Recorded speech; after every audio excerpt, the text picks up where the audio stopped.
Chris asked me to speak about the big picture and gave me 20 minutes to do that. So the first thing I did was I looked for a format that might work. So my previous slide kicks us off, and welcome to TIAO, Ontario. We're going to try to get, that's your cue to clap. Okay. I know what you were doing during the pandemic, watching videos too. So let's start with a bit of an analogy. Big boats turn slowly.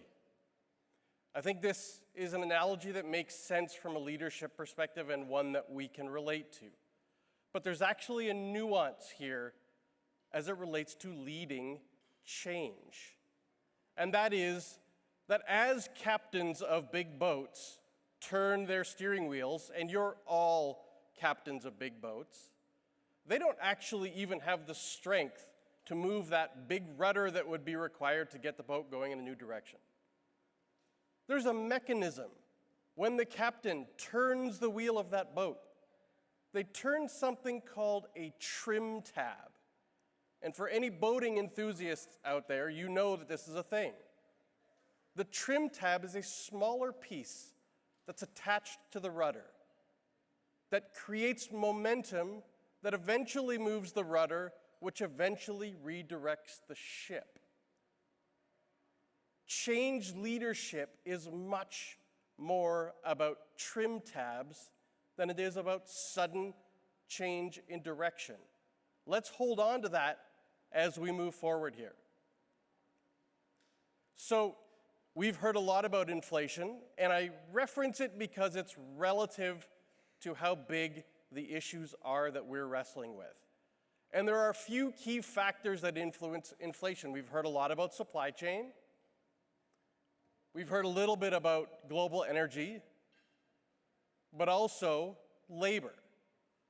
So the availability and the cost of labor are driving forces behind inflation.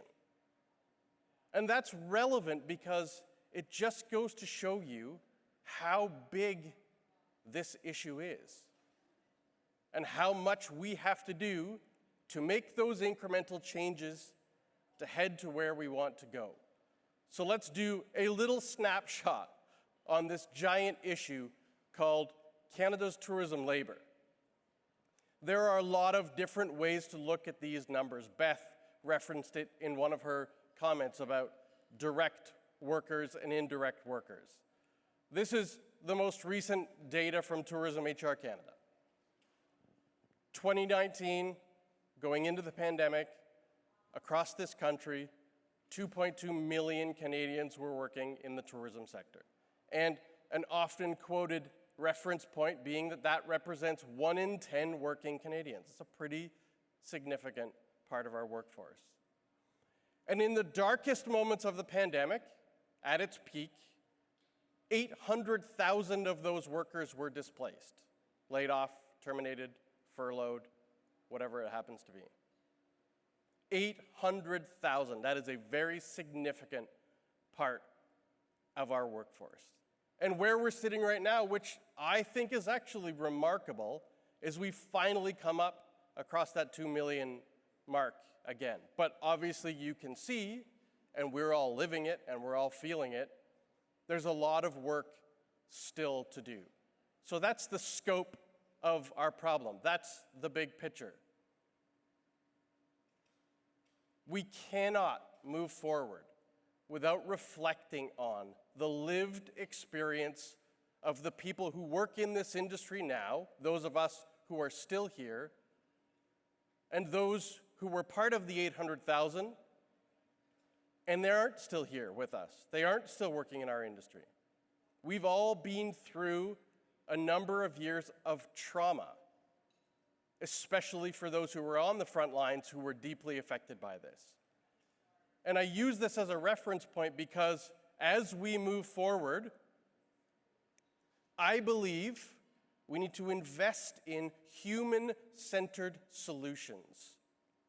We need to invest in labor market workforce solutions that focus on the people of hospitality and tourism. Why? because our value proposition to our guests, our customers, and our clients is delivered through our people. And if we want to get back to becoming the economic superpower that we are, we need a healthy, robust, and sustainable workforce. People want to talk a lot about attracting talent. And attracting talent is certainly important, and it certainly feels like that right now when we don't have enough.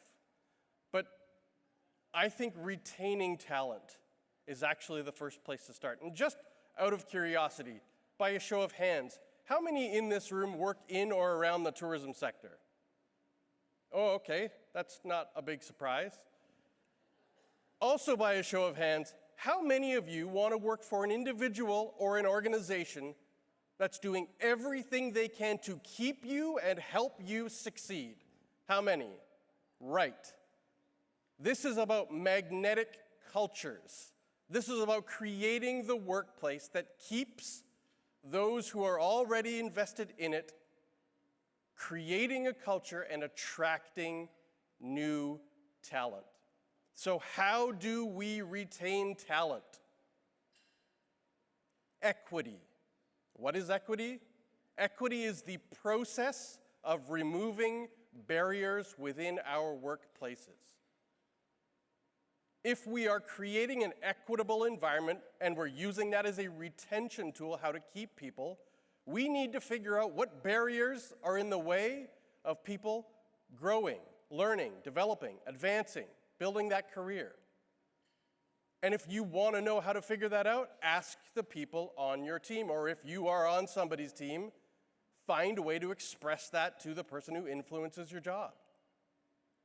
If we can build environments that have equity built into them by the means of reducing the barriers, then we have a higher likelihood of keeping people here, especially the really brilliant, talented people. Secondly, inclusivity. Inclusivity is also a process. It's a process of creating a culture of welcoming and belonging. There's a reason we're all gathered here today. There's a reason we wanted to come in person and be together. We want to belong. We want to be a part of a community. We want to be a part of an industry. And that's just as important when you're trying to retain your talent. These are the modern skills for the modern tourism industry leader. We can get better at this. We can get better at creating belonging. And thirdly is diversity. And I put diversity at the end of my retention suggestions, ideas, because of this. Diversity is the outcome of creating equitable and inclusive work environments. Diversity comes once we reduce barriers and when we create a sense of belonging and a sense of welcoming. The opposite of diversity is homogeneity.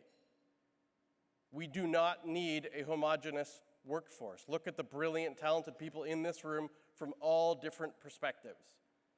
That's very, very important to create that really impactful culture. Secondly, attracting talent. Yes, of course, now we need to get into the space of attracting talent. So how on earth do we do that? For the first time in Canadian history, there are now 5 generations in the workforce. 5. Boomers, Gen Xers, that little group in between Gen Xers and millennials called the Xennials or the Zennials. The millennials, who now represent 1 in 3 working Canadians. 1 in 3 working Canadians is of the millennial generation. And of course, the Gen Zs are starting to come of age and joining our industry. Why is this important? Because different generations are motivated by different things. They've experienced the world differently. And generally speaking, who's at the top of the organizations? Not necessarily those who we're now trying to attract. We need to further advance our awareness of the different generations, what's important to them, what they're concerned about, and that data is out there. There are reports, there are tools, there are resources. This is about making our industry relevant. Interesting fact about millennials and Gen Zs. Why are those populations continuing to grow? because a lot of our immigration brings in people from around the world who are also of this generation.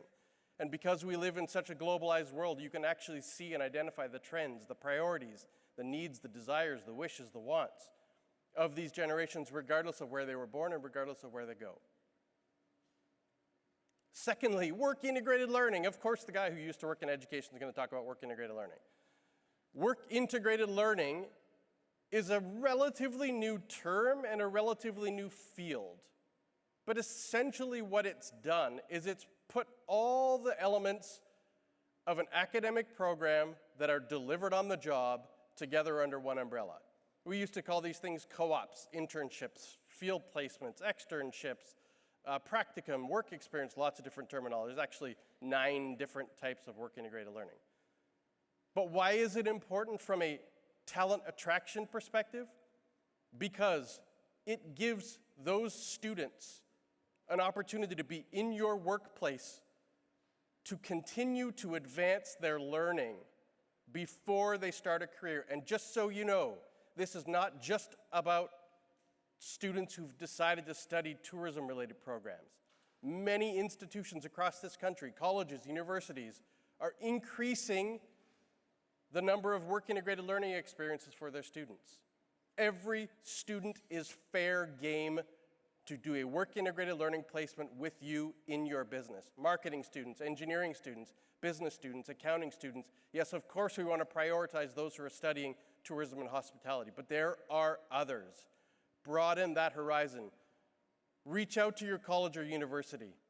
Find a way to participate in work-integrated learning. Develop those early talent pipelines.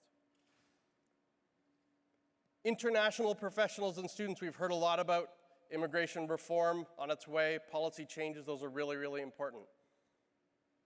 There was a time where the thought of a tourism-related business hiring a recruiter to go find themselves a manager was not as common as it is these days. The same goes for bringing internationally trained professionals into our workplaces. This is not just about bringing people over who find themselves in our industry, though they are always welcome. This is about specifically going to other places in the world and finding professionals who have been educated and have experience in our industry and bringing them here. There are firms out there that are doing this. They're providing services to the industry. Yes, of course, there are going to be some people that are questionable, and there's going to be some people who are doing really, really good things. This is new, it's coming, it's here, it's staying, it's going to be a big part of our industry for a number of years. And of course, students. Domestic students, international students, however we can get those students into our workplaces, then they have that ability to develop that career and go on. Lots has been said about international students in terms of their ability to work more than the 20 hours a week. And while I think that that was a really important change, I think it was an important change for a different reason than how we're talking about it. I think it was an important change because we need to give those international students the ability to work and to earn a living to pay for their expenses. We need to help them find a way to become permanent residents so that we can help them stay here. And that's our role as industry supporting international students.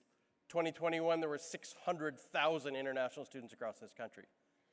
That's a very significant number and a lot of potential to attract into your workplace and help them move on and succeed. And finally, maintaining mental health. This has got to be a part of moving from the present state to the future state, to where we want to be. Number one, because you need to maintain your own mental health. Do that as however you need to do it in the best capacity you can, or lean on somebody else who can help you.